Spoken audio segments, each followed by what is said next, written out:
don't mean anything, but thanks for listening. Yeah. Hello, everybody, and welcome to We Say Things, episode 98, powered by Elgato. Our good friends are back at it again. Remember, there's a link in the description of the VOD, aka the YouTube video, with the Wave 3 microphone, which we are both using right now, which I personally love. It's the best USB mic I've ever had, not just memeing. Yep. I talked about this last time, but I had a professional setup, and it sounded worse than this somehow. So kudos to Elgato. They have a lot of cool products. So again, check out that link in the description to check out their array of things. I have a Stream Deck as well, which is God tier. They have a lot of cool lighting stuff. Yeah. They have the most unique brand, I feel like. I've always liked Elgato, so really happy to have them on board. So appreciate that, friends. So with that, let's get on to the patrons, as we have a very big episode today, Cinderman. Would you like to take the first half or the second? I can take the first half. Why not? Please Let's get. Oh my god, some of these names. Okay, let's get started. Thank you to the Inbrush tier. A vegetarian cultist here to beat Sunsven with a mozzarella stick. That's delicious. Need more dragons, demons, and or wizards after the anime? Try Terra Arcanum Dragon Knight. I wonder if this person actually has some sort of stakes in that book. Maybe he's the author. Yeah, maybe. Telcontar Prime. How much for a pint of Sinrin's bathwater? You can send me a message on Twitter. If Dragon's Blood doesn't have Arteezy memes, is it even really about Dota? When Sinrin was okay, let's try that again. When Sinrin was screaming, "Show me the money" in Jerry Maguire, I almost collapsed because I was so into the performance. Do you understand that reference at all? I get it. Shakar. Boyko Ostavka Mutro. The Mega Pope. Trolling trolls while trolling for trolls. TI in New Zealand. Thinking you could make a tongue twister with my name in it. Trolls. They're probably hoping that you had to do this one, actually. That's true. Jan Xavier, Sunsfan Pudge Omegalol, Nate Thicko01 Hamscroats misses Fellowship of the Ping and thinks they should come back as Return of the Ping. Bacon, no, not that bacon, the other bacon. Also, thanks for being concerned about my well-being, Cinderin, and as a sign of peace, I will use a 50-pound shovel to smack your ass. Lick. Here. This is sponsored, by the way. Lick, Shark TM, Novi Panda, Dop, Eating Chosnek makes you happy and healthy, _man, spreading COVID-19 at an alarming rate by attending the weekly Ben Alliance meetings, Pitch Black, Wooden Aftertaste, Dun Talk, Dyslexic Lawyer Anonymous, Peter enjoying my horse eye Vaseline in the privacy of my living room, Niebling, I actually don't even remember anymore. Niebling. And Ronnie Keel. Thank you, friends, for being our amazing patrons. Appreciate that. Okay, Cinderin, I just have one small segment before we actually get started with the episode, and of course, it's the NBA Facts, everyone's favorite segment of the podcast. Last week, are we considering your last week's performance a success? I asked about traveling. That is probably going to be as good as it's going to get. That was like a 50% correct answer, so I guess we'll keep that as a win. It was better than 50. All right, this is another very basic rule in basketball, and we're just going to go by NBA rules here, not going to college or Euro or anything like that. What is a charge?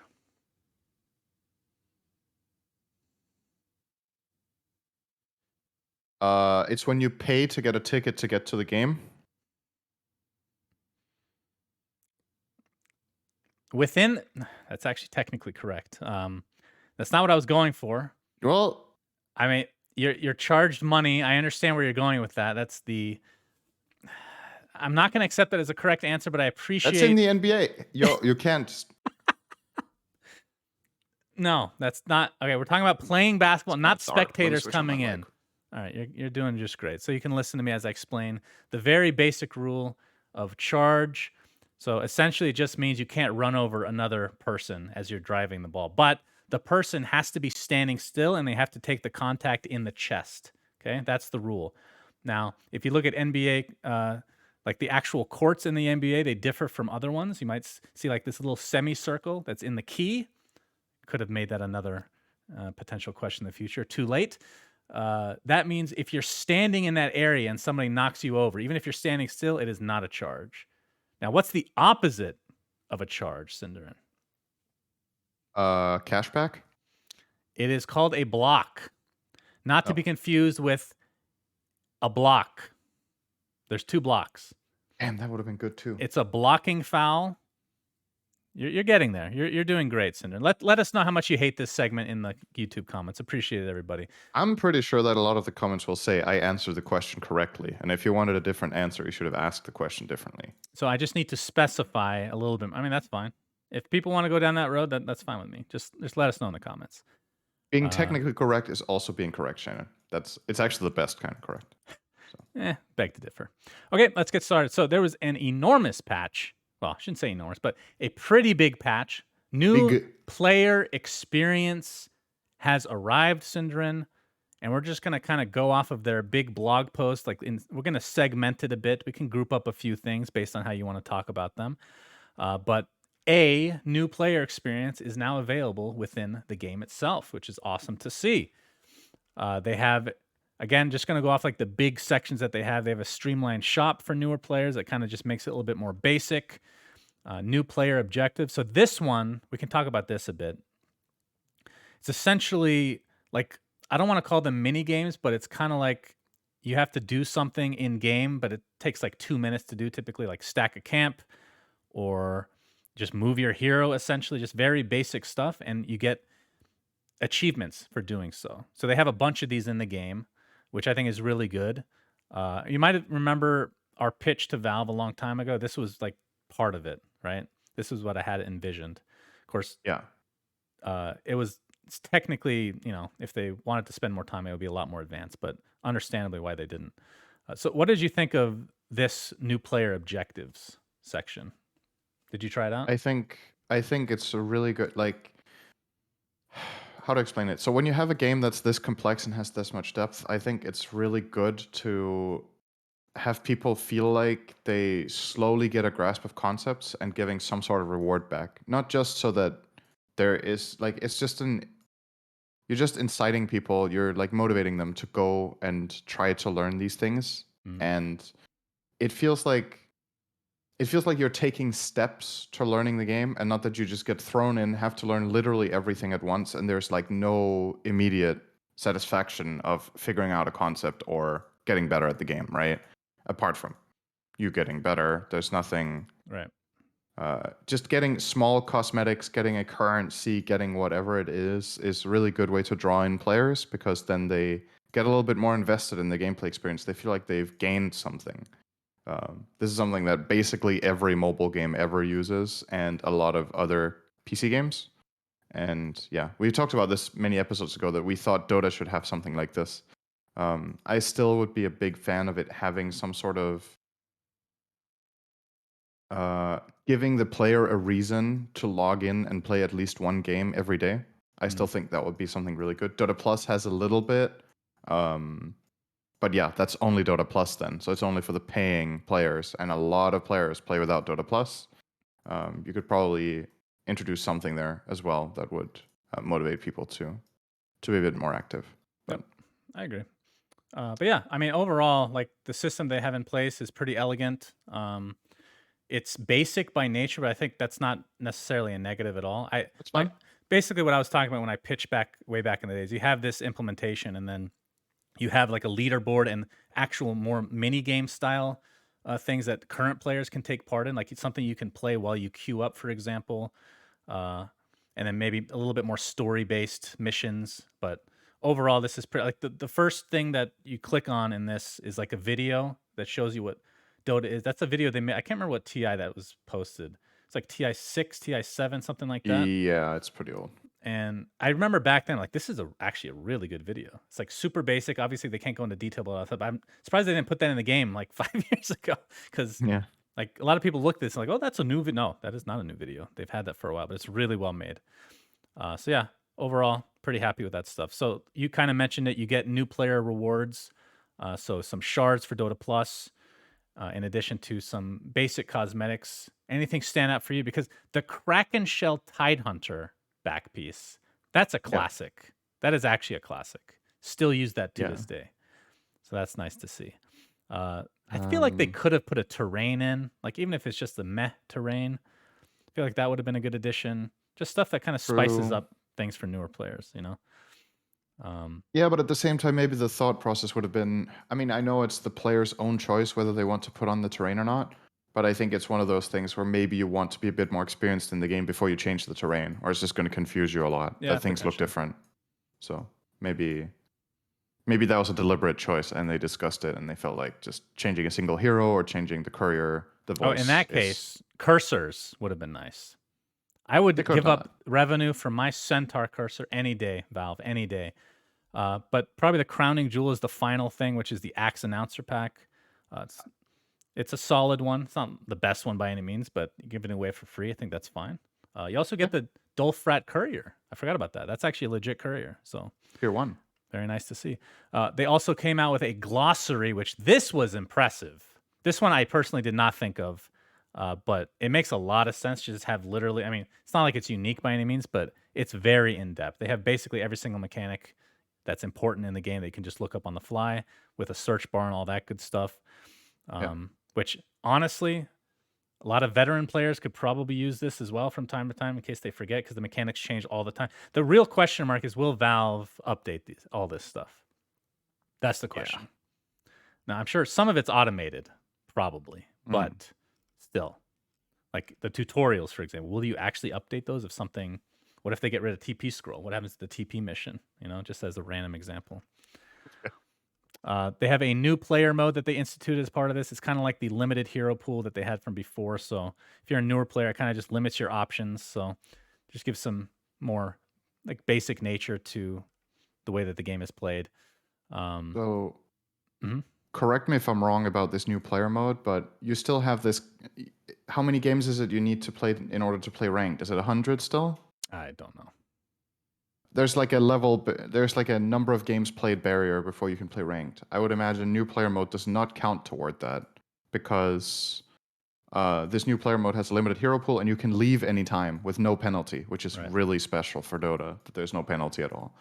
And I think that's a really good way of letting people just dip their toes in the water here if the games don't count towards being able to play ranked. Because if they did, people that are looking to still try to abuse the system would just play these games right and stomp them because Yeah, they'll be faster and they can for make sure. people leave. So I believe Hopefully they you don't count, you play against other I'd people that imagine. are also playing the new player mode, and like you said, you can leave at any time. And if you do leave, you're replaced by a bot. So Right, it's that's 100 kind of hours, nice. Chad is saying, not 100 games. So, yeah. Hopefully this doesn't count for that game time, I suppose, just to remove any reason for people that are trying to play a new account. Right. When I say that, that is experienced players making a secondary account to get them out of these games, right? Mm. But I love the initiative, and I think this is a good way of doing it. I think allowing players to leave is actually good here. I think that's a very good decision. That was probably not. I would imagine that wasn't just an easy one to make, or that they just flat out all agreed that this is great. Let's just do it. Mm. There might have been some discussion there, but I like it at least. Next I think it's up, good. concede mode. I'm gonna start pushing for this again. I've been back and forth, Cinderin. I Mm-hmm. think I'm ready for it. I don't give a shit about other people. I want a concede mode. I know it doesn't matter for pro players because they Yeah. give up and sit in the fountain anyway, but just throwing it out there.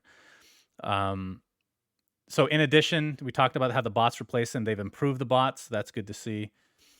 They've added in-game wizard tips, which I saw this on Reddit as well after I thought of this. I'm like, the first thing I thought of, and this is aging me quite a bit, Microsoft Clippy. Does that ring a bell for you, Cinderin? Yes. It's the I loved first. that movie. Okay, wow, we're on the same page for sure. But you see this little wizard, I remember Dolfrat. Clippy. I, I I, don't know. I don't know if you use computers back. I mean, I, to my knowledge, the only thing you use a computer for is to play Dota. Like, I don't know what else you do with your life. I Shannon, I have an education and I grew up writing on computers. Okay, Of so you course I say. know Clippy. So you say. My OG friend, my only friend in dark times. I could always open up Microsoft Word when I was having a bad time, and then I could always talk to Clippy. Oh, And whenever Clippy was being a little bit too sassy, I could just remove him, yeah. unlike people from my real life. You can do that technically, but it might be illegal where you come from. But Clippy unfortunately was removed permanently, which made a lot of people, including myself, very sad. Does not no longer exists. If you're interested in what Clippy looks Why like, did I they remove encourage you to Clippy? Google it. I'm not sure actually. I think he might have turned into a serial killer, so they had to just Oh, part ways with him. Kind of like the Jared from Subway deal, except a little bit of a darker road there. So hmm. they have that. They have a new player chat where basically only new players will be able to chat with each other, and then certain members of the good group, people with good scores. What is it called? What is the good? What is that called? Behavior This, score? yeah, good behavior scores get to chat with them. So that's a nice little addition there from Valve. This one is by far the best though. Flexible coaching. I don't know if you've partaken in Not this yet, activity. but I am. It's pretty okay. So there's a couple bad things, but overall pretty rewarding. You can essentially, if you're playing, you can say, I'm looking for a coach. And if somebody is X amount higher than you, they're able to coach you. So you can't be coached by somebody that's worse. Right. Essentially, you be able to voice chat with them, talk with them via text, and your teammates won't be able to hear it. So it's a little bit different than the coach that queues up like a whole team or whatever. Now, which means this works in ranked, technically speaking. Now, the problem is there's a lot of Smurfs, and we'll get to this in just a moment, but a couple of people I coached that were heralds were not heralds. So I coached a bunch of people that were smurfing to win their game. I don't know what to do about that.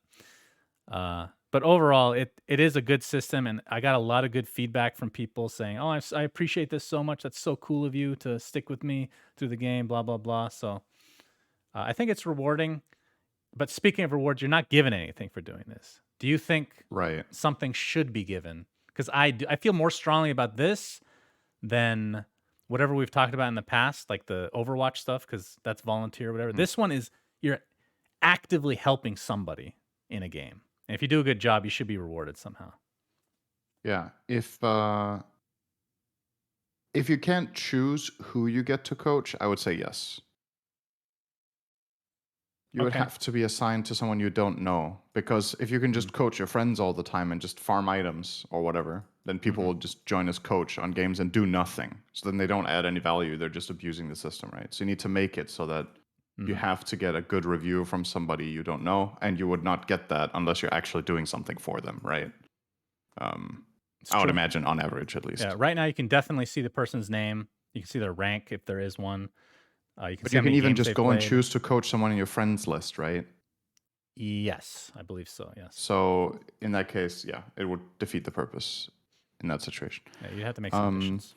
I have one thing about this that I don't like, and I just want to make sure if I understand it correctly. So when you're coaching someone with this, it's just like you're coaching, like you see what they see in the game, right? You have free camera. Yeah. Yeah, you have free camera, you don't have player perspective. So Right.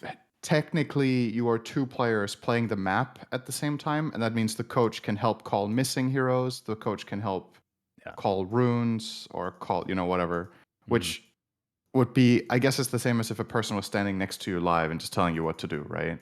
So it's not really, It's a little different. Like if you have player it's, perspective, that's the same as somebody over your yeah, shoulder. true, actually true. Free So this camera, is a you can bit, physically look elsewhere. but you've been able to do this for a long time, right? You could just coach your friend for ages, right? You could queue with a coach friend and queue ranked, or could you not have a coach in ranked? You can't have a coach in rank, but you can, if you have Dota Plus, you can watch a friend live and then just talk with them in Discord or something like that, right? Yeah, that too. Yeah. So it's So kind of there's been ways available around it. for a while to do this. Um, it's a little bit, it's like, does it really matter? I suppose, right? It's like, how much is that going to make a difference? But if you want to be really picky and nitpicky about it, technically this gives you a ranking advantage Yeah. if you coach your friend, because you can call things live that they can't see themselves with their player perspective. Mhm. But yeah, like whatever, I'm right? sure there's some ways to kind of, address that, but It should be overall, extremely minimal anyway, yeah, I and don't think it's that big yeah, of a deal. whatever. But either way, I think some rewards should be given.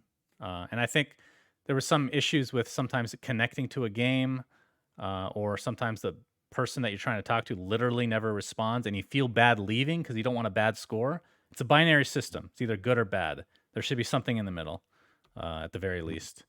But overall, this is the best addition they made to the game, in my opinion. It's quite good. Just a couple more tweaks will make it really good. Okay, going forward, a couple really small things, but I guess this one's worth mentioning. Dota Plus is given to new players for, is it a month? 2 months. 2 free months of Dota Plus, which is why those shards actually mean something for those little mini games. Okay, so that is the new player experience in a nutshell. And we'll skip this one and we'll talk about the smurfing in just a moment. But the Dota website has been fully updated. And my understanding, well, I don't know this for sure, but I'm assuming that it is kind of automated. So if there's a new hero, if skills change, it should just change automatically. But the website looks way better. Actually has like all the heroes. I don't think it has items though, which is kind of weird. So hopefully they add that in the future. Yeah, I'm assuming they'll put that in there. Yeah. So yeah, that's the new player experience. So overall, very very happy with what Valve came out with. And being honest, we're also surprised, right? Because a lot of people have started. Oh well, I don't know if we're. Yeah, a lot of people were like, okay, are they even working on this new player experience? Because it's been how long since they announced it? How delayed can it be? Did they just give up? And since they didn't really update on it, it kind of came out of nowhere. So I guess to me, it was surprising that this just suddenly was there. I'm not surprised that they were working on it, but I didn't think they were just gonna release it now, even though obviously it was the good time because of the anime and everything. But it's nice they did. I thought it was going to be, like we talked about in previous episodes, I thought it was a really good opportunity to make some sort of custom event to get new players to be interested in that. But this is also great. It's like it's more of a like core game functionality that they've added. So it's good. Yep, I agree. Okay, so next thing, and I'm just going to read it verbatim. Banning Smurfs. Even the most fairly matched games of Dota can spiral out of control, and no one wants the extra burden of playing against Smurfs. In the past, we leaned heavily on attempting to detect Smurf accounts and move them to their correct MMR more quickly, which has helped somewhat, but still causes damage along the way in cases of extreme smurfing. Starting today, smurfing will be a bannable offense. We will primarily focus on new accounts created after today, for which we have high confidence in their smurfing and game-ruining behavior. Moreover, we will also occasionally manually ban old pre-existing accounts that are clearly game-ruining. Furthermore, if you're found to be selling accounts, boosting, or engaged in similar game-ruining behaviors, your primary account may also be subject to a ban. To go along with this, we've recently increased our ban rate for boosters and purchased accounts. For cases where we don't have extremely high confidence but do have cause for Smurf suspicion, those accounts are more likely to play with other suspected Smurfs until we gain confidence to judge one way or the other. If you do suspect someone of smurfing in your game, use the new post-game report option included in this update to flag them. This will help us track legit offenders and gather data used to inform our anti-smurf efforts moving forward. Thank fucking God. Holy fucking shit. Ballsack, McGee, green testicles on your face. I don't know what I am so happy with this, Cinderin. This is great. I know. Great. I'm sure when you read this, I'm the first person you thought of. Yes. Thank you, Gaben. Holy ballsack. Hopefully it's not just words. Hopefully it's not a placebo. Like, yeah, we're doing it. I can say, I think, so after this was implemented, I had a day where I played a pub game, and 3 of the accounts were, this was an 8.5k MMR average game or something, and 3 of the accounts were level 22, 35, and 35, which there's been this meme in the high MMR or in the streaming community in general of level 22 because it's technically supposedly the lowest level account you can possibly have that plays ranked. And there were people abusing some sort of unranked stat padding like crazy to get higher definitely hidden MMR. Not true. I played against somebody who was level 19 today and he destroyed in us. Ranked. Yes. Okay. Well, either way, it's level 22 for some reason. I don't know what it is, but there were a lot of level 22 accounts suddenly showing up in high MMR games. And I reported 3 accounts for smurfing after that one game, and the next day I got the message that we've taken action. Ooh. So at least one of them got banned. Ooh, I like. So Very nice. I would imagine either that's placebo too. You never know. Get That's a true. message. Yeah, we took That's action. Totally. next level Yay. placebo in that case. Holy shit. But I definitely think something is happening with this and that it's working. And smurfing sucks at all levels. So it's not a like if you're a player at the lower range or in the middle range or in the high range, it doesn't matter. It sucks for everybody. So if people get detected and it gets handled, that's awesome. We've been talking a lot about this on the podcast, what to do about it, and I had the opinion that the best solution is machine learning, like we've talked about 100 times by now, probably. I do think that's also what they're doing here with the reports. Like they're finding a way of automating detection, and with human input and a huge data size and sample, they can more accurately place whether someone is a Smurf or not, probably based on in-game performance and et cetera, et cetera. So I think, again, they're just further developing their model. And I think the fact that they're letting people report is really good as long as it gets filtered very well. Yeah. And it sounds like in the wording, I think Valve always have had this approach to, in their other games as well, like CSGO, that they want to have a really high confidence before they punish people. Like they want to have as few false positives as possible because obviously it's people's accounts and somebody gets banned, they might never play the game again. If they get wrongfully banned, they'll just go and play something else. Mm-hmm. So it's really important that they're confident. But yeah, Yeah. So I'm excited to see smurfing. where this goes. I hope it improves quality of life for everyone, and that not only that, but also that it disincentivizes the whole service of people buying, selling, trading, boosting each other's accounts, because it's not just about the people that are like, fuck this, I'm not winning enough on my main account, I'm just going to make a new one. It's a lot about the financial motivation behind it. And if that gets removed, then the whole business model gets shattered, and that's fucking big. Right. So then it's not worth it anymore I mean, we to talked about do. this before, but I So think finding sites that are advertising is very easy for that kind of thing. So I my still only don't know why they worry don't take more action there. that's the only thing I'm a little disappointed is that they didn't. I mean, they could be doing this for all we know behind the scenes, but I feel like if they Right. were, they would have probably said something here in addition to that. But Yeah. like doing it in a public way, I think sends a very strong message. And they've done it for like cheaters.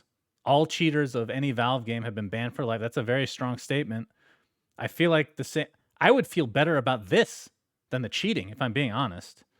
Like cheating is terrible. Obviously, we've talked about this time and time again, but I mean, this is cheating as well. What's the difference? I don't see any difference, personally.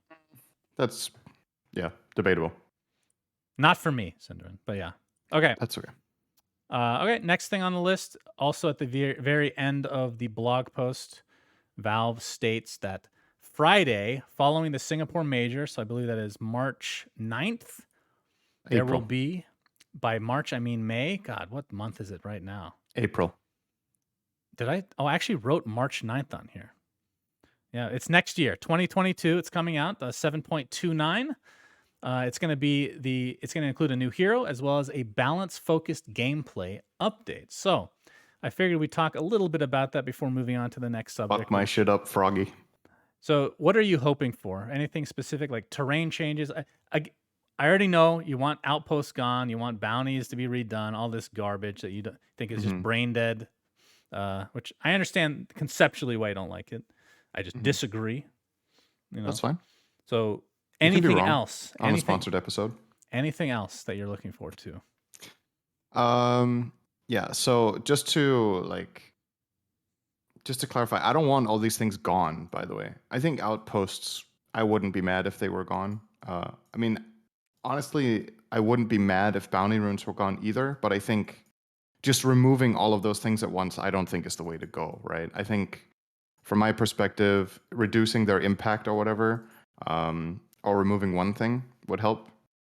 The reason, in case you haven't listened to the previous episodes where we talked about this, I'll just TLDR it a little bit. I feel like a lot that we have too many new forced objectives in Dota. When I say new, I mean in the history of the game. There's bounty runes, there are outposts, there are neutral items that have to be farmed at a specific time in a specific place. There's a lot of things that kind of make the games follow a similar pattern. And I think it's cooler when Dota has less of that, because then it allows people to explore different ways of playing the game and different strategies. Whereas right now, the game is largely on a macro scale telling you how to play a lot of the time. And I think it would be cool if it did that a little bit less. So that's the thing. Okay. Apart from that, definitely map changes. I would like the terrain change. Oh, that's another thing the map game is kind of telling you how to do is ward as well with the map design. There are just some designated warding spots where the game is like, hey, put a ward here. It's really good. Which obviously is not always the case, because then at a higher level, people are also going to deward these spots very well and more frequently understand how to ward. So still, games, you explore new warding spots where you don't place them. Obviously, you get way less vision, but your vision at least stays. So that's fine. But again, all of So, these high grounds, well, these little, like, what do you want to call them? Like little poles that have an eye on top of them. I would be fine if they just got removed and the terrain was just not telling you how to ward. okay, let me ask you a question, because this is the Mhm. part that doesn't make sense for your argument in my eyes. Are you talking about the literal just thing that shows you where to put? Or are you talking about the location itself that you want changed? So there's a lot of locations in the game that have like this Right. eye there, Right. right? So tell me why this bothers you, because at a high level, whether that eye is there or not, people are still going to use those spots. This is for not so great Right. No, people. I don't want the eye removed. That's what It's I'm not asking. that. So you care Yeah. that the So locations themselves are the problem. right. So basically, the map design currently, these, what do we call them? Should we call them cliffs? Whatever it is.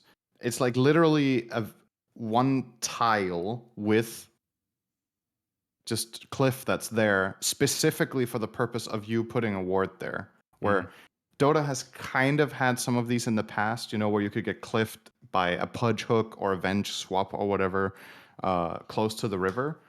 But there's just been way more of them, right? Again, it's like it's more of this designated stuff where it's like this is obviously the objectively best ward spot in the game unless it gets dewarded. And what that means is when you start taking control of an area as an aggressive play or as a defensive play, you will ward this area. It's just very it just feels a little bit streamlined. That's what I'm saying. It's not like having ward spots that are better than others is bad. It's just, again, there's too many of them and they're there specifically only for that purpose, and they're placed specifically in very clear patterns around the map for the purpose of this in those areas. Like, imagine if those hills were just gone, right? Like, just as a thought experiment, imagine they were gone. Mhm. Attacking and warding and invading areas would just change, right? Because you don't get to place this insane ward when you go in. You don't get to have this insane ward when you're on defense. Um, who knows? Like, Basically, all your wards would be on the ground. So yeah, Necro Book would be the best item. It already is, I guess. But just as an example, right? But right. I'm not saying remove all cliffs. Like, I don't want this to turn into some sort of oversimplification either. What do you I think think you're about the getting my point, cliffs though. from the Like, you can older make high days? grounds, you can make them different, you can put them in different places. It's a little bit. Uh, The cliffs, if I'm remembering, like yeah. top river area before Roshan was there, the cliff was like an extended cliff, right? So that's technically one big ward spot, but there's a lot of different locations within that area you can put it. You know what I mean? So would you Right. prefer more that style? Because it's still easy I to just deward. You just put one sentry up there. sure. I like the variety in terrain with having high and low grounds, and I like um we've had previous versions of the map. I can't give you an exact one because there's been so many and it's hard to remember what the map looked like 3 or 4 years ago. But this is not my favorite map. Um because of the ward spots, because of the way the areas around the outposts are. It's the worst one we've had that I can remember was the one where every shrine was on a high ground. Do you remember that? There were like Yeah. when we had shrines, there were like 4 areas on the map that were all of them led up to it. So the team with the shrine always had the high ground. Do you remember that? Yeah. The shrines are That got horrible. changed. They flattened the map after that. That's kind of the map we're playing on now. Hmm. So that was a good change because I thought again the other one was just too. Too extreme. Yeah, and it was for different reasons. That wasn't really because it was like telling you what to do. It was just making certain situations and certain aspects of the game way too favored for one side over the other. Um, but yeah, Okay. Anything enough about else? that. Anything else No, you'd like changed that you haven't talked map about changes would before? be cool. So yeah, just sometimes we explore like new pathing, new tree lines, new juke spots. Always fan of that. It's fun. It's different. Um, Depending on whether or not outposts get changed, you could use the terrain differently. Maybe new neutral camp, something like that. Um, We'll see. Outside of that, I want some specific hero changes, right? But everybody does. There are some heroes that I just think are too weak right now that I like to play. Mhm. I have not really played Dazzle in a long time. He's just not very good. Pudge got buffed. He's still really bad for the most part. Yeah, give Pudge more buffs. I would like that. Then Hoodwink obviously needs a shard and nags. I would be very surprised if that does not come as part of this patch. Yeah. We'll talk I about would that in a like second as Hoodwink's well. stun to not get removed when you remove the tree. I find that pretty lame. I think it's kind of great. like Fast reaction it time on your doesn't work cloning that way blade. with Shackle Shot. Why does it work that way with Bushwhack? Yeah. I feel like It's a fair point. I would just like when somebody's stunned to a tree and that tree gets cut, keep the stun. Like it's just at least a quality of life upgrade for a Hoodwink, which would make a pretty big difference actually, in some situations. Okay. So all right. yeah, So that was just spitballing some random things. But so I haven't written any of this down. This is the top of my head. I already mentioned conceding. Like I said, I've been back and forth. I feel very strongly now because it's not a perfect system. I understand that there's some cons with putting in a concede feature, but I think for the most part, it would be for the best, honestly. It's like right now, it's a combination of things. I would make that change, concede feature. I wouldn't mind putting enemy mana bars back in, but of course, you need to redesign some heroes to be able to work around that. But that I one's a mean, little bit back more. in. Sorry, back in meaning from the Han days, Cinderin. Oh, okay. Dota never From had that. good old Heroes Not of even New Dota Earth. 1. No, It has never that been is there. true. Okay. So those are two things that I would like, more so the first one. But I think one issue I'm having currently is, and the word I came up with is oppressive. When I try to go high ground, generally, like in, I don't know what you want to consider like ancient level rank, that's a lower rank, whatever.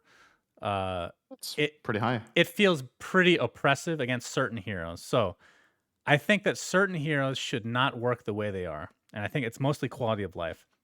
An example, and again, I understand that high level players are able to deal with this, but when it trickles down into the pubs and you have somebody that knows what they're doing on the hero, it feels literally impossible. And Storm Spirit is the first one that comes to mind. Being able to TP while you go across the map and kill like 3 waves, I think is so stupid. That should not be in the game. Either get rid of the TP or change the way that his zip works. Like something needs to change with that hero. But I think overall, it's just like this trying to go high ground. It just feels too difficult at times, just on a consistent basis. So you're saying, what if he just couldn't TP while he ball lightnings? Would Yeah. that be enough? I think it would be. Yeah. Okay. Yeah. Maybe he needs more. That I was don't the know. treatment Earth Spirit got on his roll, if you remember. Yeah. I mean, Morphling can do the used to be same able with to TP while waveform. rolling. So you probably have. Oh, I didn't know that. So they actually changed that for Earth Spirit, so you can't do that anymore. Yeah. You need Huh. to complete the roll first. Interesting. I mean, nothing's ever consistent in Dota, so I guess that kind of makes sense. But yeah, there's a bunch of heroes that can, maybe not a bunch, but I know Morphling waveform TP, Timber Saw, Timber Chain TP. Those are still in the game, I believe. So, but they're not really high ground gods like Storm Spirit is once you hit 25.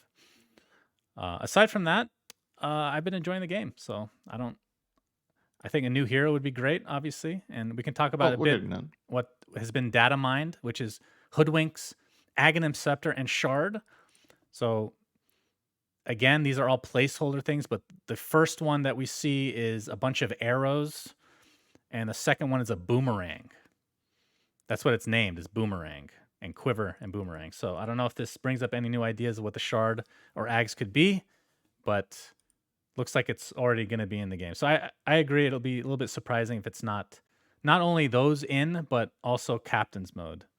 I would expect her to be immediately available in Captain's Mode, because even if the Ags and Shard are OP, I think they're going to have a quick patch afterwards anyway. So I don't think it's that big of a deal to include it in Captain's Mode, personally. It's not like the old days. Who do you hope is the new hero, if you could choose? That is the question. Still Aghanim? Well, maybe we'll talk about that last, because we're gonna talk about the anime, and maybe some heroes there might pique our interest. But yeah, that is the future of the 7.29 patch. Looking forward to that. Okay, next up we have the major. It has begun. In fact, while we record this, it is happening, because it's on my time zone, kind of. SCA, which is apparently my time zone these days. So first, let's talk about all the people that have had to drop out. Fogged, B-Cop, they have COVID. They did not make the trip. Although B-Cop might have made it, but might just be stuck there now. I'm not sure. Mind Control, got COVID, replaced by RMN. Natsumi from Neon, replaced by Rappy.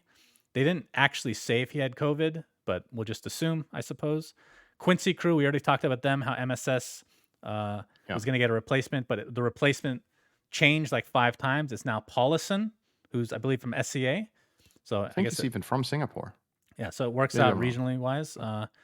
Cuckoo of T1 was replaced by Forev for, again, similar issues, I assume. Navi as an entire team dropped out, which we did talk about last week. And I believe right after our episode dropped, Beast Coast also dropped out. So 2 teams literally just out of the major because of COVID-related stuff. And then the final one is Baboka, not out for COVID, but he just likes to have sex with prostitutes. So he's been replaced by Mad. That is the first time I've elaborate a little bit on that part for people that don't know. It sounds like, why is he not at the major then? He has an STD. No, yeah. So I believe was he actually arrested for soliciting so prostitution is prostitution? illegal in China, and he's a Right. Chinese player. Yeah. And he had to pay a fine, and I'm not sure, like, why was it he couldn't travel after that? Are you like, he isn't in jail, arrested. right? He was just fined, I think. I thought he was arrested, but maybe not. Let me just double check this. Sure. So that is an interesting reason not to make it to the major. Just needed to get one more thing out of the way before he made that plane trip, but it was just one too many. The typical outcome, it says here, the typical outcome for such an offense is a few days jail time and some fines. Okay. But Boca has, okay, I think this is 2 separate things at once. I'm also not going to say it like it's fact, because some of this presented was as a bit rumor style, a bit. Sure. Yeah, it wasn't 100% confirmed, but supposedly this is what happened, and I don't know if he was given any jail time or whatever. But he didn't go, and this is the supposed reason. So yes. Yeah. So good luck to him, I guess. Yeah. And the rest of obviously who are actually suffering from COVID-related stuff. So this puts, I mean, this is my first question. It's not meant to be negative. And we're going to talk about some of the results so far in the major, but do you think that we have a bunch of, like, basically half the teams are either 2 of them are not there and the rest of those half have somebody missing? Do you think that this puts any kind of, not that this matters, but an asterisk behind any potential major win for whatever team ends up winning? Because the same has been brought up in basketball in the past, and it hasn't really been the case. Like, there's been some seasons where there's like 50 games only, and people still look at them as legitimate championships. But I don't know if you feel it's different in esports at all. I think the narrative when this tournament is over would be really different if it was secret that got COVID, right? I think people are going to selectively have a pre-assigned tier list of how good the teams are, and then in their minds they will be like, Beast Coast and Navi were not going to win or get to the finals anyway. So in the final and really big placements, it wouldn't have mattered. I'm talking about this from like how the community is going to perceive it, right? So how important you make the tournament from a community perspective is obviously based on what the community thinks. And I think this is not going to, like, everybody who's a fan of Navi and Beast Coast fucking hate that they aren't there, right? It's super sad. But it's not going to, in the grand scheme of things in the community, it's probably not going to discredit any win or any finals or any top 3 placements here. People are probably going to feel like that's completely deserved. But if it was secret and Vici Gaming or LGD or, you know, some big Chinese teams and maybe multiple European teams that weren't there that are perceived as being the best in the world before the tournament started, we'll get to that, then obviously people would have a different perspective on it. But if you ask me, I think this should be 100% like treated as a legit tournament. Like, there will be, it's obviously more than usual that are not there, which sucks, but there's still plenty of really strong competition that it's fair to celebrate the winners here and not just feel like they got off easy. This tournament is still morbidly difficult no matter what. So morbidly difficult. Wow. Yeah. That's a good way to put it. When all the best teams play, it's really hard. Actually, that's probably not a good way to put it considering COVID right now, but hey, we'll leave that for another time. Okay, let's talk about the tournament itself. So obviously the format has had to change slightly in terms of how many teams make it through the wild card, how many teams make it through the group stage and all that stuff. But let's just talk about what's been done so far. So the wild card itself, the biggest surprise is Nigma got destroyed. They went 1-9 in their games. Obviously, they have a stand-in for mind Yep. control, but they looked real bad. I caught a couple of their games. I just turned it off halfway through because they did not look like a functioning team. So they're out. T1 is also out, also with a stand-in, and AS Monaco Gambit is out. So the bottom three of that group. So that means LGD, Vici, and Team Liquid go through to the group stage. Did anything in this wild card surprise you? I mean, a couple of things, right? The first one you already mentioned that Nigma did this poorly. I thought they were going to look better even with a stand-in. People are going to be speculating, is mind control just that important and integral to this team, both in draft and play? I don't know. It definitely makes him look irreplaceable with how it went this time. But it's easy to jump to conclusions. It could be a lot of different things. But yeah, not a good showing from them, of course. Probably overall pretty disappointing, especially to the fans of the team, right? That they showed up this poorly. It's one thing if you don't make it, but they kind of just got destroyed, right? So that's a bit of a shame. Apart from that, Liquid started day one 6-0. They won 6 games in a row, and then they ended 6-4 and had to play a tiebreaker with Gambit in a best of one Yeah. for who gets to advance and who gets knocked out. First of all, not a fan that was a best of one. I feel like that should be a best of 3. You're playing for tournament life here in a tiebreaker, getting out the wild card. Liquid got that one. They won that 1-0. Not saying they don't deserve it. That's not the narrative here. It's more that I feel like these kind of series should just be best of 3. But yeah, they got out. I think the rest is pretty much as expected. I didn't expect T1 to be on the level of LGD and Vici Gaming, and I did not expect Gambit either. So it was probably about whether it was going to be either Liquid Nigma in top 3, and then one of the Chinese teams, or only one Western team and the 2 Chinese teams, which is what happened with Liquid, Vici, and LGD. So now the bigger surprise, and this is maybe a little bit more spoiler alert because this is in the current ongoing group stage round robin. If you guys are not up to date and don't want to be spoiled for current results that are happening live, then make sure you mute or just skip this.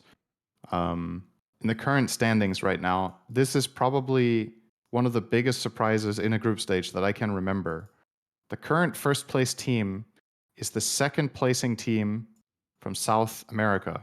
It is Thunder Predator, who went 8-0 yesterday. They won 4 series in a row, and it wasn't against weak teams. It's not like, oh, they had the easy start. Are They there weak 2-0'd teams in Liquid. group stage? Yeah, I mean, they're obviously perceived stronger and weaker teams, right? They 2-0'd Liquid, Liquid, Aster, Quincy Crew, and where's the last one? Alliance, right? So multiple teams that were going into this perceived as teams that would make it out of the round robin got beat by Thunder Predator handily. Most of their games were very, very strong showings. They won most of their games in around 35 minutes to 40 minutes.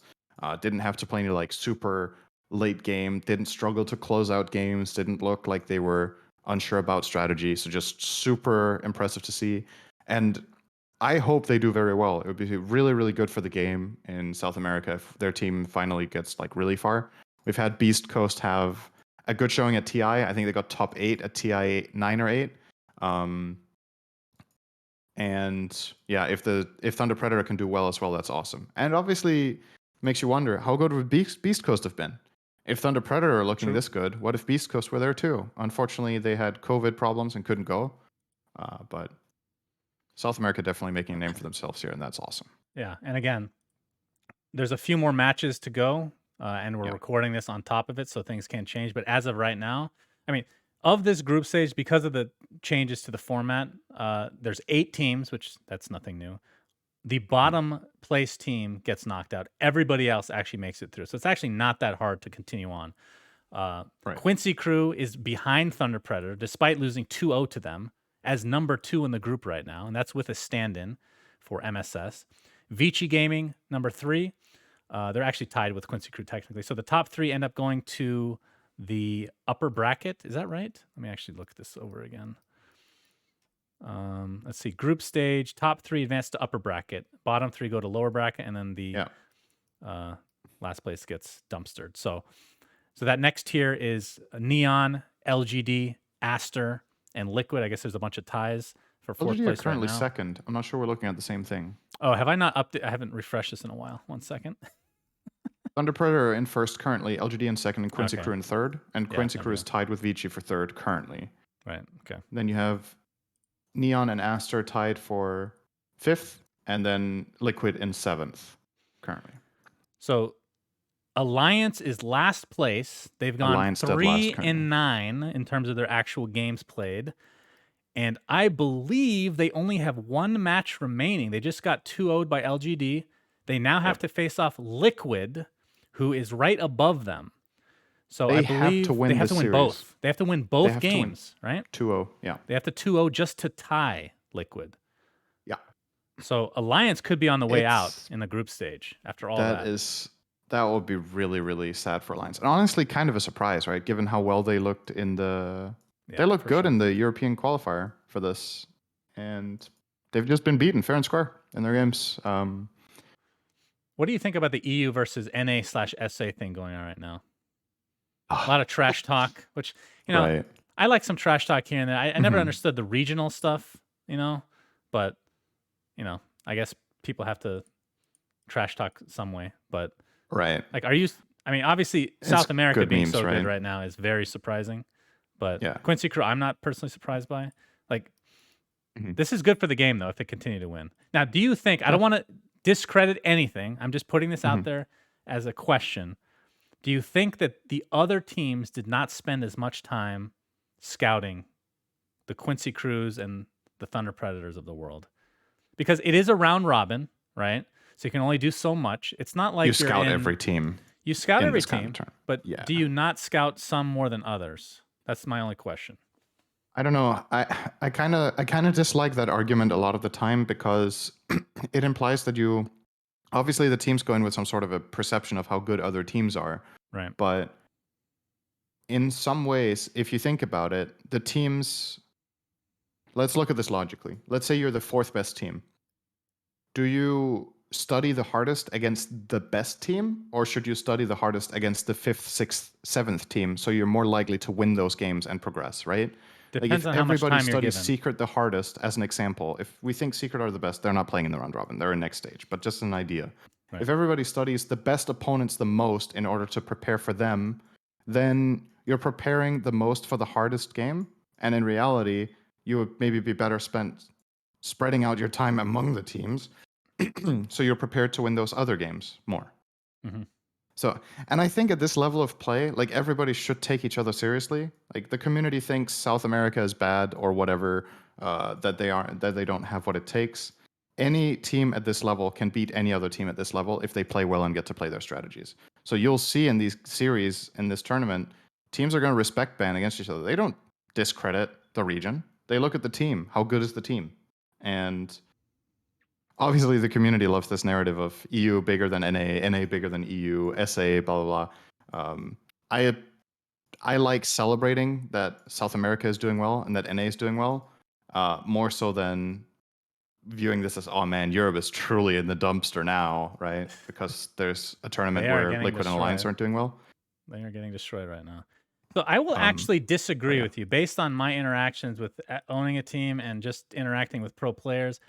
I actually think that I'm going to say most pro players are cocky, really cocky. So I actually do think that they believe they're better than them and they don't give them as much time to prep. Now, again, I'm not trying to discredit anything Thunder Predator did. They might just win the entire tournament for all I know. But that is definitely something that happens based on, specific people within specific roster. I'm not saying as a team you're like, Right. I don't want to, there's certain players that of course they're going to be cocky. That's just how they are by nature, So I think there's definitely an element of that. But But this will wake them up really fast either way. it makes sense to be cocky and self-confident, right? Like you want to believe you're the best, you want to beat the other teams, you want to go in with a conception that, okay, we're going to beat these guys, we're better. Peace be with that, that's fine. I'm just saying, I don't think at this level that the teams don't prepare, was my point. Like, you're going to prepare more for some teams than others naturally. You can't just be like, okay, we prepare X hours for every team. That's not how it goes. There's like some things you feel like you need to put more emphasis on. I'm just saying, as a strategy, I think not preparing or preparing very little for certain teams can backfire really hard. I It probably agree. happens, like that people do Well, it. that's what I'm So, saying. I Yeah, but agree I that it don't. can I backfire, and personally don't think that's why Thunder Predator are winning their games. I don't think it's lack of prep by the other teams. I think Thunder Predator are just playing better. Like, okay. um, I'm not it's okay. like I don't want to at this discredit point, anything. right? Like, let's say day one, right?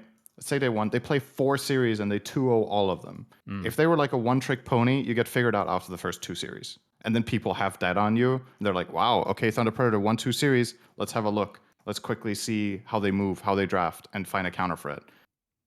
They just beat Aster and Quincy after they Mm. beat Liquid and Alliance, right? That's not coincidence anymore or bad prep. They're just really good.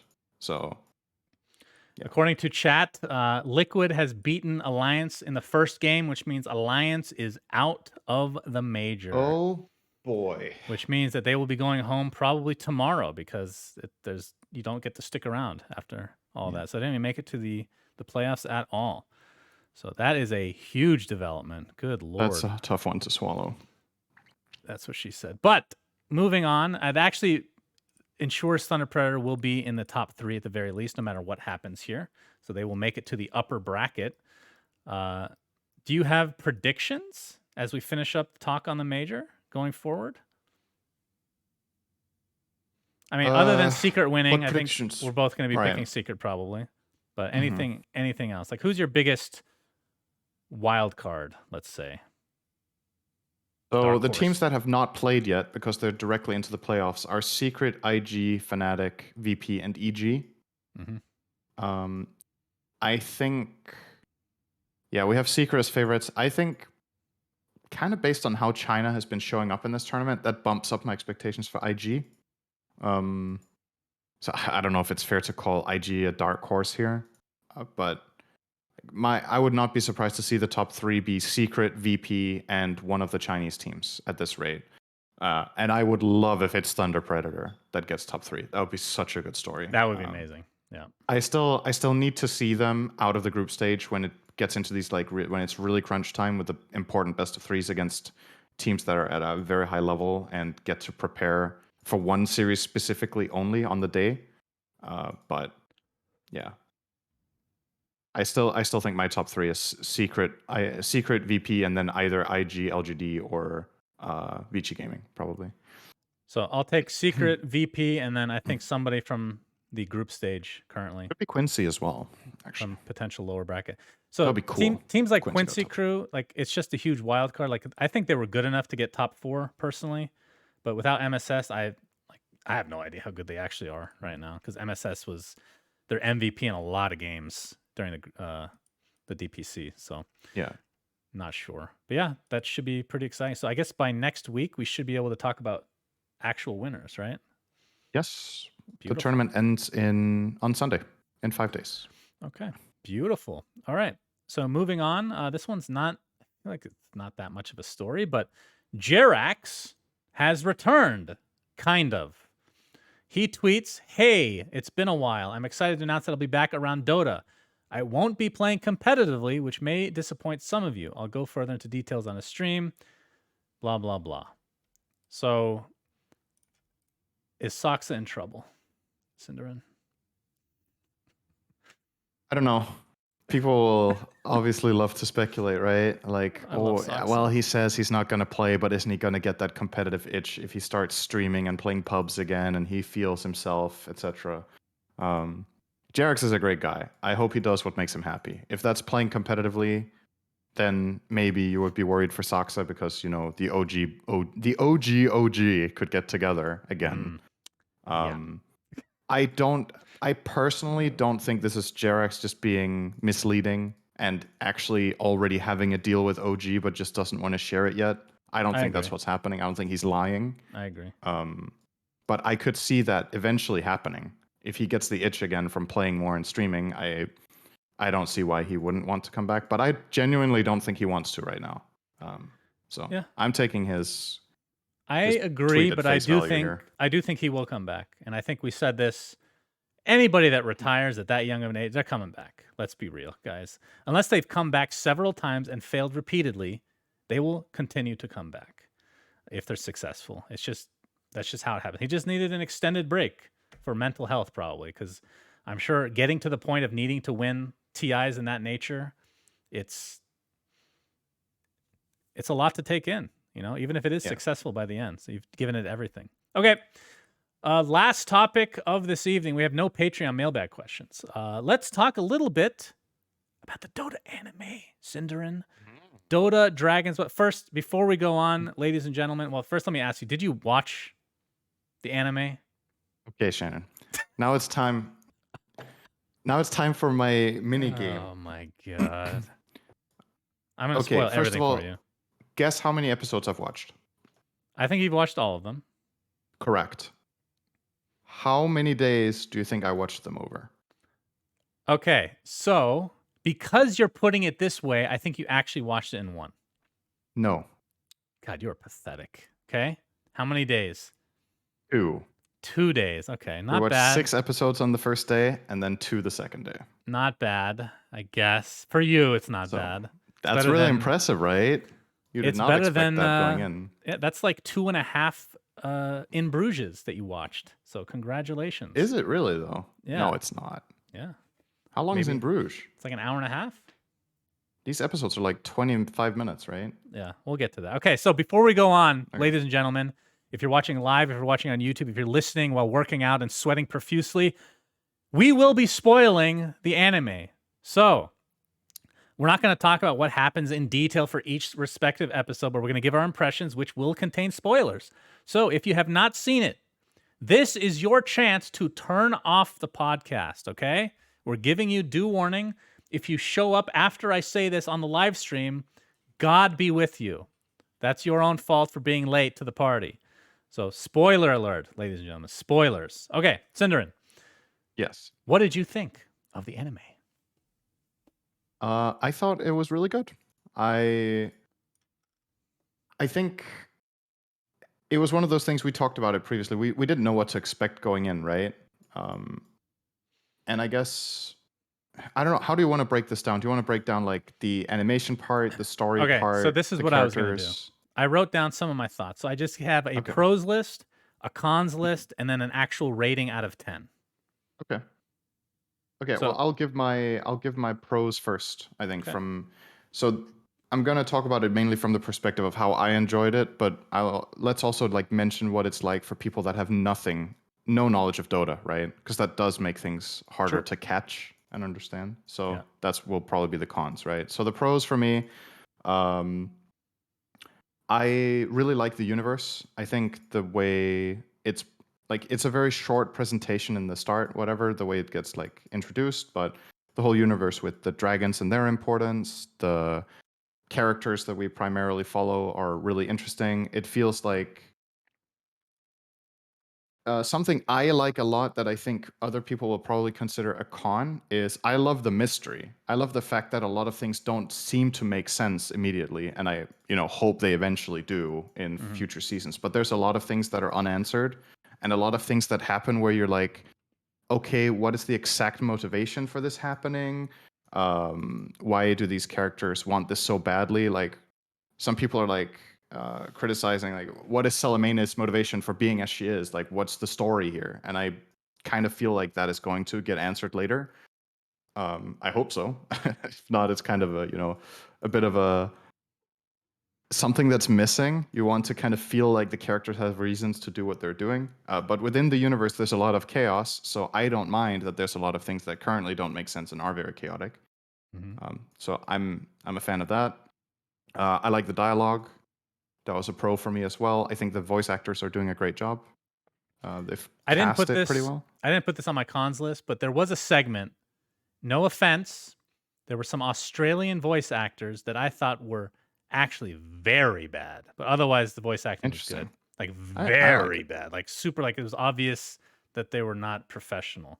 Just throwing it out there. Go ahead. Okay. Nothing stood out to me like that actually with the voice acting, but Okay. Yeah. So I guess the cons overall, like I said, I enjoyed it a lot. So I don't really have very many cons, but I will rather talk about the cons from other people's perspective, if that makes course. sense. Just Of course.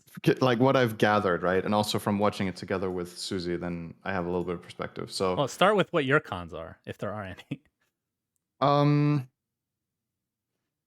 well, my biggest con overall is that I think this is also something that most people echo, is that the pacing is maybe a little bit too fast. I would have liked the episodes to be like 5 minutes longer, because I think some things could have been fleshed out a little bit more. So you could remove the mystery that I talked about. I think a lot of the things are going a little bit too fast, perhaps. Like So you could have there easily made the episodes there longer. was a tweet made by, I don't know if it was a writer, somebody involved with the show, saying that it Mhm. was originally planned for 30-minute episodes, but for whatever reason, like higher ups made them make it shorter. So that's why it feels the pacing is a bit off. Right. Okay. So it So was designed for it was 30 minutes and then it got cut to 25. right. Yeah. Yes. So that's a shame because it makes. I don't know what the motivation is for that from Netflix, but it makes. It probably makes it look like the show creators did less of a good job than they actually did, but they just had to cut something. And if you've already made it like really well done in 30 minutes, cutting 5 minutes is a lot. Like Mhm. you're removing a sixth of all of the content that you made per episode that you had planned, and you just have to remove that. You're gonna remove something good, something important, and you kind of just have to choose what's least important to remove. But it's just yeah, that sucks. So that is one of the cons, I guess, is that some things feel a little bit rushed. But that's probably the reason for it then. Um, that's honestly the biggest con I have because I genuinely enjoyed it.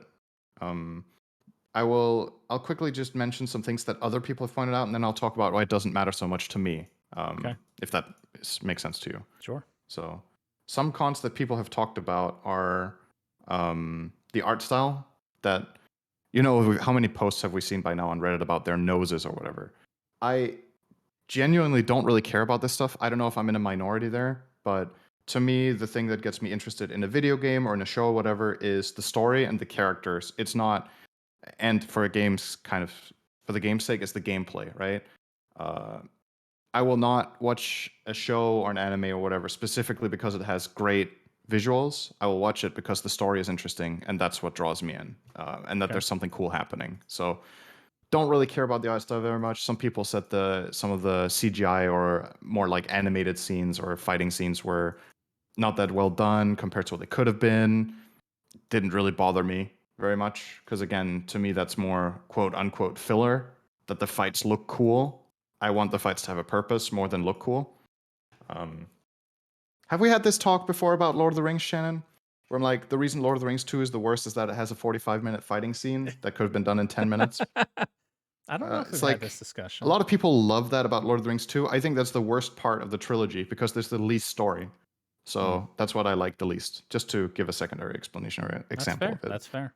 Um, what else are people criticizing? They're criticizing, some people are saying that it's really difficult to follow. And here's the thing for me, I think if you've never interacted with Dota in any way, the 5 minutes that are lost per episode might hurt a lot because there might have been like some extra explanation or a little bit more time to digest what's going on. Mm, But when you don't know anything about the characters going in, you don't know the heroes, you don't know items, you don't know spells. There's a lot of things that are happening. Are probably just like, wait, what the fuck just happened? And digesting that will be harder when you know nothing about it. See, I actually disagree with So that. I think it's the opposite. I think you don't need to know any Dota because all the stuff that's from Dota is just, it's almost like an Easter egg. You don't need to know any of it. yeah, It's just I personally feel the same way. Like, but again, we are talking from the perspective of true. people that know the game, so it's easy for us to say, right? Yeah. But like watching the show, I don't feel like, wow, I have a huge advantage because I know Dota, and somebody that doesn't know Dota won't get these like. It's like you said, it's Easter eggs, right? Like when he says, what is it? Like the barkeep says, is it Nick Tasha's knickers or something? Yeah. As like a curse or whatever, then you're like, oh, I know something about Niktasha because I remember Bane, blah blah blah. It's like you're gonna appreciate these like small like Yeah. nods to the hardcore players or whatever, but it's not important. Hmm. So yeah, I don't feel that way either. Okay, I guess that's it. My overall rating is Out of 10 8.5 out horses, of 10. 8.5 out of 10. Yeah. Wow, that's very good, Cinder, and thank you. Okay. My pro list, a lot of it's kind of basic, but that's good. I think the idea of like the story, the lore expansion of certain heroes is really cool. I don't know if it's actually canon. Like I don't know if Valve is involved with the story at all. They might have just given them what is currently in the game and the writers just went with it. I'm still fine with that. I liked it quite a bit. The show as a whole, I thought was very engaging, very interesting. The gore, I mean, I'm talked about the rated R aspect of it. I love the gore. I think that makes it. I haven't actually seen what is that other anime that we're getting ready to watch. It's like a Dracula type.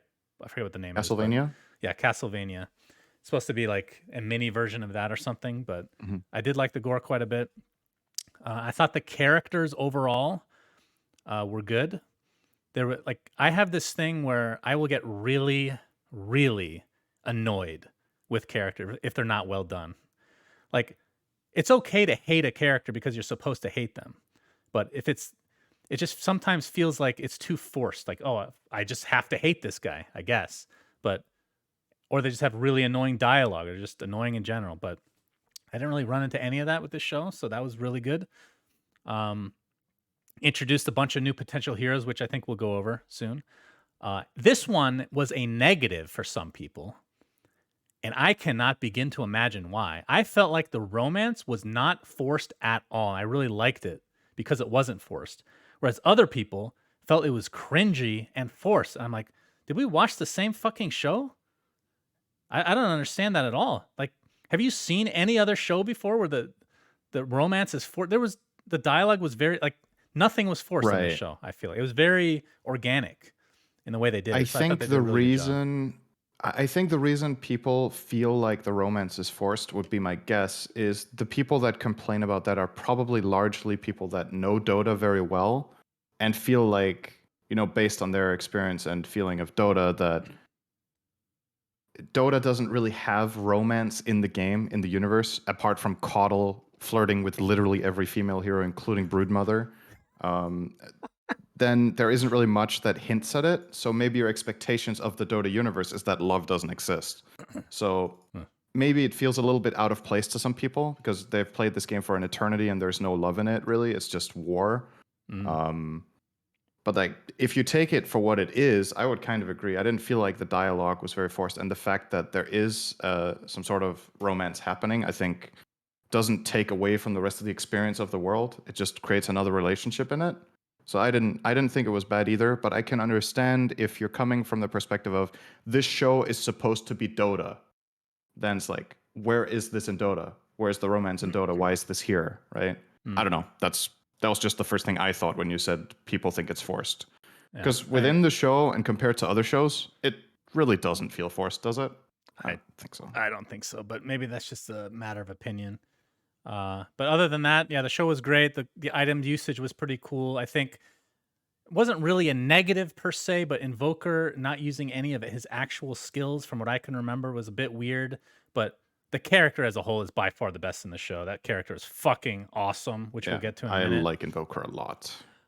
So my cons, a lot of them are animation based. So hear me out here, which is funny because Yeah. you say you don't care about any of this stuff. Yeah. So keep in mind that this Studio Mir, did Legends of Korra, okay, which I just got done watching. So the animation style in general was pretty fucking lazy. Let's be real here. There were a lot of cut scenes. First of all, a lot of scenes that were supposed to have fighting that you can just tell they just skipped ahead to the end. Essentially, there Do you were think? certain. Yeah, Sorry, I was just quickly gonna say, do you think that was in the original? I mean, I this don't is a know. guess, right? I'm gonna say no because they had some cut scenes where they're traveling or something like that, and it's basically everything is still, and they just move a couple characters. It's like a very Mhm. lazy style animation, which again, Legend of Korra didn't have any of that for the most part. If you Nothing had to noticeable, at cut least. 5 minutes, would you agree that it's more meaningful to cut fighting sequences than travel sequences? What do you mean by meaningful? Like, you are the director of the show. You're being told you have your 30-minute episodes needs to be cut to 25. Where do you go? What do you think is least important to show? I mean, depending on the fight, probably some of the violent aspects to it, I suppose. Mhm. Like dialogue is by far the most important. Storyline, just progressing it in some way that seems, Right. That's how I fluid. feel too. And if you feel like a lot of the fighting scenes are lazy, maybe that is where a lot of the stuff got cut. Potentially. Possibly. If it's a general thing across the entire show, then different story. But I was just going to say that. So something, and again, we don't know about the budget on this show at all. Like this could have been, hey, they cut it by 5 minutes for God's sake for each episode. It could have been like, we don't know if we're going to get renewed. We don't know if this is going to be popular. We just don't have that much money that we can put into this right now. So hopefully, if there is a season 2, that changes. Something else, you mentioned the noses. That was actually holy. Why? In what world does that look like a nose? Like, what is this fucking random jagged line supposed to be? It's not a shadow.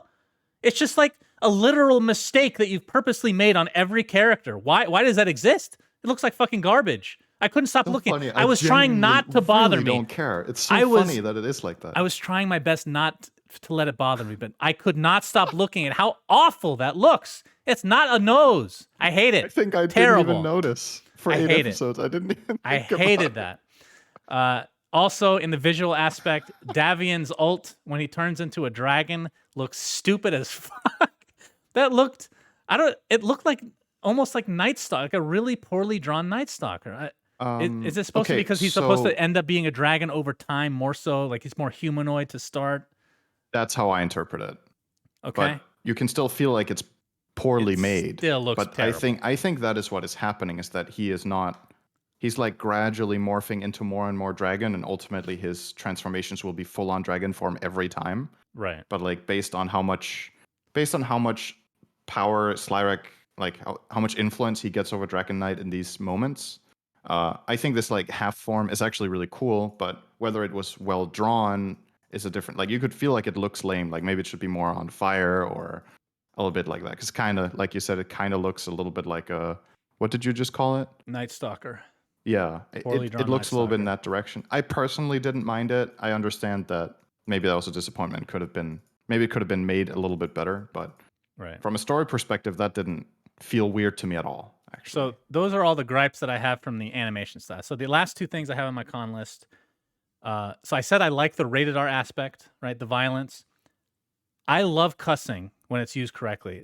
This, if you're talking about forcing things, the cussing was super forced. Felt like in most scenes it was just not needed. It didn't add anything. That's coming from me who cusses all the time. I feel like it was super forced just to get this rated R rating or something like. I'm not sure. It just didn't feel like it Do you was need to do that impactful enough. I don't. to Yeah. get that rating? Yes. Isn't it already rated R from the gore? I mean, I don't know. The cussing is probably more I like, think. I don't know. It's a cartoon, so I have no idea what the stipulations would be. But I know that if it's a movie, you need certain amount. Like, forget about the violence or the nudity in a movie. You need a certain amount of cuss words to make it rated R. And sometimes movies will have to put extra in just to get the rating that they want, because you can't just choose the rating, right? So Right. it felt super forced to me. I don't know if people felt the same. I think there was one. I felt like across all the episodes, there was one moment where I was like, this was a little bit unnatural, how much cussing was in run on sentences. I think it was Caden who was like, in 3 sentences in a row, he said, fuck, fuck, and fucking or something. It's like, do people speak like that? Maybe that was maybe a little bit off, but I honestly didn't really mind it. I think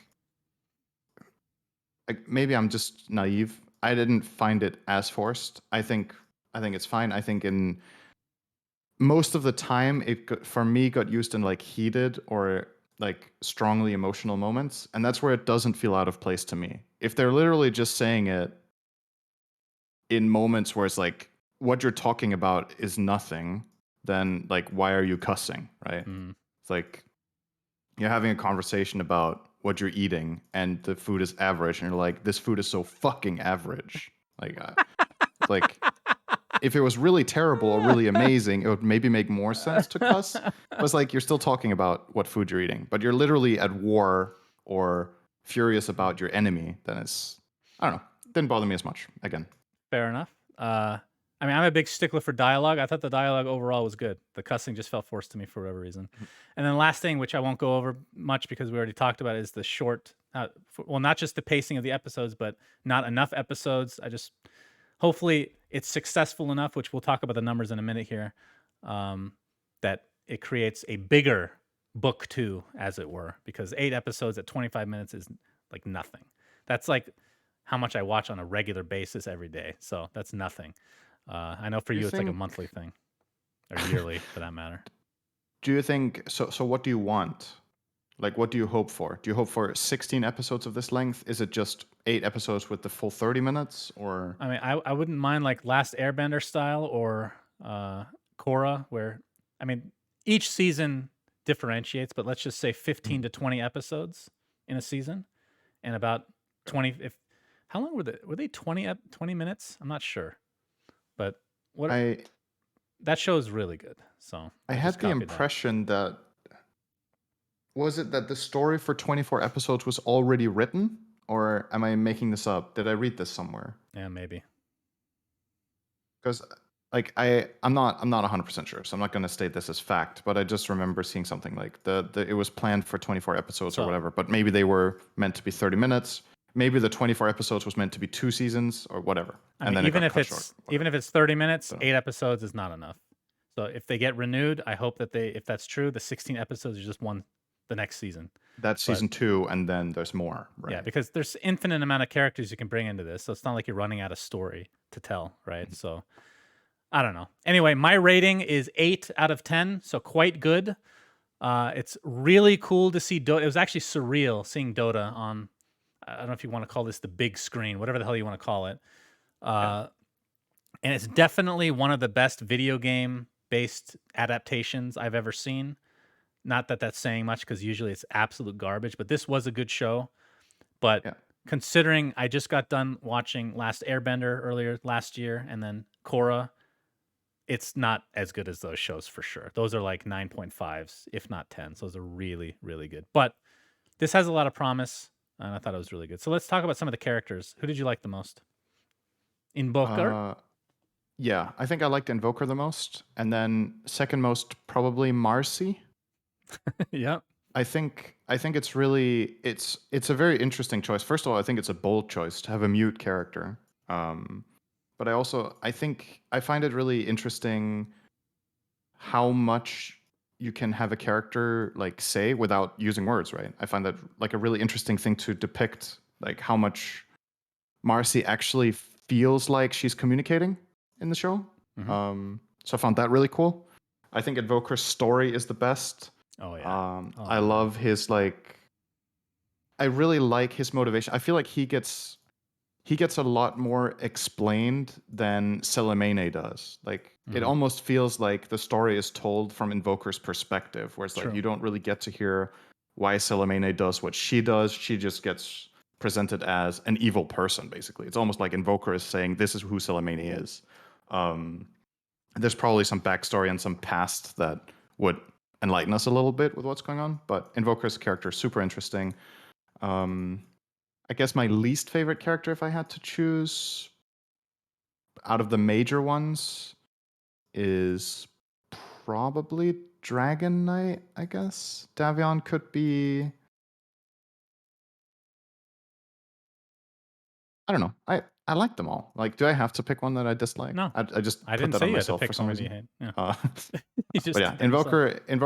Invoker is definitely the coolest story. I think it's also the fan favorite from what I've gathered. A lot of people really Yeah. like the Invoker It story. was really well done, his storyline. The fact that he has a kid, I don't know if that's canon, but he's been stuck in the tower for 1,000 years now, thinking about revenge. That's so cool. Marana was, first, it actually tripped me up that they kept calling her Princess of the Moon. And then Nikki looked it up.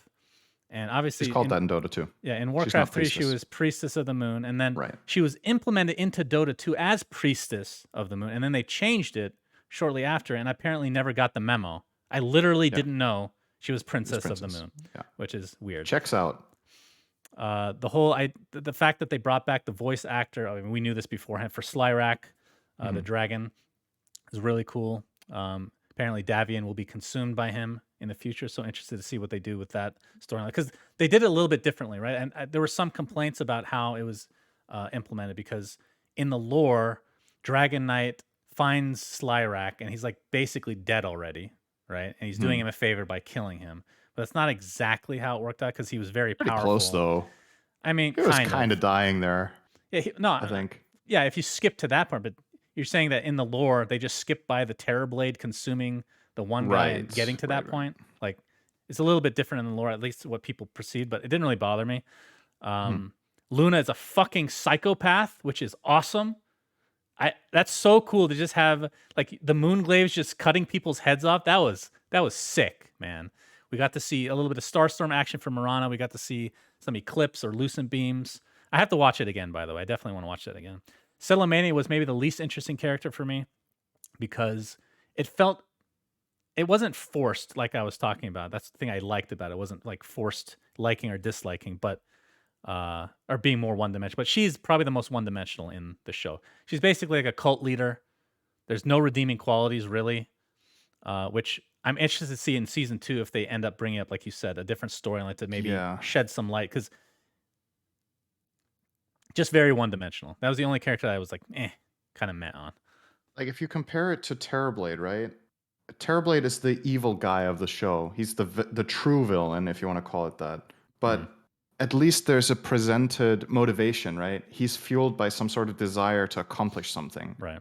There's something he wants. With Celemena, it's just like what is her exact motivation for doing what she's doing? She wants to be worshipped and wants power, but we don't really know how she got to that state of like it feels like there's something missing. That's the best way I can explain it. Like there's some sort of motivation that's a little bit lacking there. Like what is she trying to accomplish? With Terrorblade, it's very obvious what he's trying to accomplish, right? And that, yeah, he doesn't really need more motivation than just being greedy and wanting to reconstruct the world in his own image, right? He just wants ultimate power. It doesn't really, I don't know. Maybe Celemania is just there and she's evil. It kind of feels like it feels like she's just there to progress the story. And again, some of it might be missing in translation or will be coming in future seasons. But it's not like I hate the character. It's fine. It's just there to exist. You mentioned Terrorblade. I kind of would agree with that. I actually take back what I said about DK. I think Celemania is the least interesting so far. Terrorblade is basically evil incarnate. He's kind of just there as well, but I think he does it in a more interesting way. Yes. I feel like they could have gone into his lore a bit more because, I mean, we went over his lore, just the basic nature of it. It sounds really cool. Escaping from prison, they kind of just glossed over that. I feel like that's kind of a missed opportunity. And then for all the new characters, you have Caden, who I thought was really awesome, which I wouldn't mind being a hero as well. Fimrin, the elf, is like an illusion-based hero, which I hope doesn't come to the game because that sounds awful. But she was I liked her as a character. More illusions. Bram didn't really get much time in the sun for this. I guess basically the courier. Marcy, like you said, awesome character. Imagine Marcy is the new hero and it just has no voice lines. That saves a lot of money. That's the motivation. It's just there. You just click it around. It doesn't respond. It just does stuff and smiles. Yeah, just silently kills people on the map. I think maybe awesome. Maybe it's supposed to pay homage to all the people that are pre-muted before every game that you play of Dota, right? It's in honor of the toxicity in the Dota community. But she was a cool character. I think the most underrated character, the one that's overlooked the most, that I find, okay, other than Invoker, who I think they did a slam dunk on, for me, this is the most interesting, unexplored character that I am so intrigued by that I hope to God they put more in the limelight. That is the shopkeeper, Synderen. Yeah, I knew you were going to say sounds fucking awesome. He sounds divine in nature. People, gods themselves won't break the rules of the shopkeeper. Dude, he sounds legit. He sounds really cool. I hope they do something cool with that because that's, for me, the most intriguing going forward. But yeah, the show itself, I loved. Just a couple things in relation to the show. They came out with a Base Hunter YouTube video in homage to his old music video that he made. I know a lot of people don't know what this is, but this is old school, very cool to see. Brings back a lot of nostalgia, a lot of good memories for me. He's Swedish, I believe, right? Yes, correct. And then in terms of the actual viewership, we don't know like the actual numbers, but it's top 10 on Netflix for a bunch of countries, not the US, but a bunch of countries like Russia, Ukraine, was it like Singapore, something like that? Yeah. Number one in the Philippines, actually. Number one in the Philippines, okay. And then in the Philippines, I wanted to mention this just really quickly because I found that interesting as well. It's like Netflix, I don't know who did the marketing for this. It probably wasn't Valve because it has marketing, but that's a bold statement. There's a couple of they're making a couple of pretty informed moves, let's call it that. Like digging into the base hunter reference as a meme Yeah. and a way of like drawing audience is, whoever suggested or had this idea, great idea. And I'm not sure if you're aware of this one, but there's a really, really known song called, I'm going to try to pronounce it, Dota o Ajo, I think it is, from the Philippines, which Okay. means Dota or GF. I think it had like 25 million views on YouTube or something, Dota the or original GF? one. It's by Aiki, and I think he's had different features on it. There's been like different versions. They redid that one as well for Oh, this. I So didn't like see the that. Philippines has its own Dota song as well That's that they made for hilarious. this one. Yeah, dude, Um, Netflix, can you take over game development of Dota?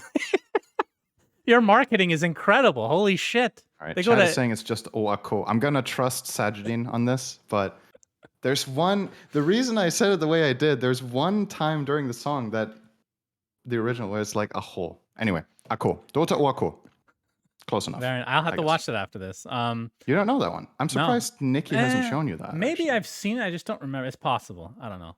she Anyway, must know about this one. in There's terms no of the way. top 10 TV shows worldwide for Netflix, it is number 7. That is really encouraging. That is And I very think, good. I mean, I could be wrong. Maybe this doesn't mean anything, but I feel like that should ensure a couple more seasons at the very least. So that's fucking awesome. Um, and then in terms of the tomato rating, the critics, as always, were wrong and gave it a 67%, and the audience, which is always right, 93%. Well done, audience. You've done well. Overall, even 67% is considered a positive rating. So that is good stuff. So I guess last thing I want to ask you about the anime, is there a specific hero from the anime that is not currently a hero that you would like to be a hero?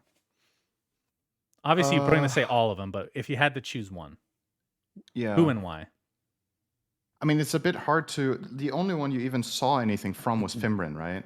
And that I'm gonna say I think the new hero is Fimrin just because that's the one hero that felt like we got to see some actual spells from that we don't know, right? Mhm. I kind of feel like that's leading that. What is it Fimrin does? Fimrin has like these glaive, like what do you call these weapons? Are they called like? It's called a cestus, I think. That Do sounds you know like what I mean? sounds like a cyst. I don't know what you're saying. I think she has. It's called a cestus. Anyway, she has the thing where she's just fades from vision. She has this like split out, making copies of herself in like formation. I feel like when she makes those copies, they're always in like some sort of similar, like mathematical pattern almost. So it kind of feels like the kind of thing that would be in the game. Anyway, that's my guess. What would I like to see the most? I mean, first of all, We would saw you spells from Caden actually. did We we? did see Caden do stuff Did we? with his Chaos Blade. Oh, but that's more. Yeah. So Caden's blade, for those that don't know, we brought this up before, but it's been an item in Underlords for quite a while.